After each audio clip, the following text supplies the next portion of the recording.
চট্টগ্রামের বহদ্দারহাটের নির্মাণাধীন ফ্লাইওভারের গার্ডার ধসে ১৩ জন নিহতের ঘটনায় ঠিকাদারি প্রতিষ্ঠানের প্রকৌশলী কর্মকর্তা সহ ৮ জনকে ৭ বছর করে কারাদণ্ড দিয়েছেন আদালত। দুপুরে চট্টগ্রামের চতুর্থ অতিরিক্ত মহানগর দায়রা জজ শরীফুল আলম ভূঁইয়া এ রায় দেন।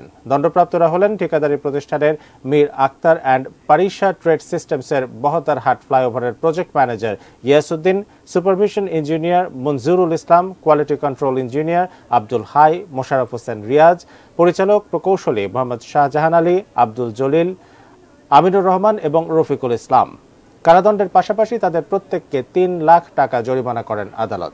২০১২ সালের ২৪ নভেম্বর নগরীর বহদ্দারহাটের নির্মাণাধীন ফ্লাইওভারের ৩টি গার্ডার ধসে পড়লে চাপা পড়ে ১৩ জনের মৃত্যু হয়। রাষ্ট্রীয় বড় নির্মাণ কাজগুলোতে যুক্ত প্রতিষ্ঠানগুলোর কাজে স্বচ্ছতা ও অবহেলা গাফিলতি রোধে এ রায় উদাহরণ হয়ে থাকবে বলে মনে করেন রাষ্ট্রপক্ষের আইনজীবী।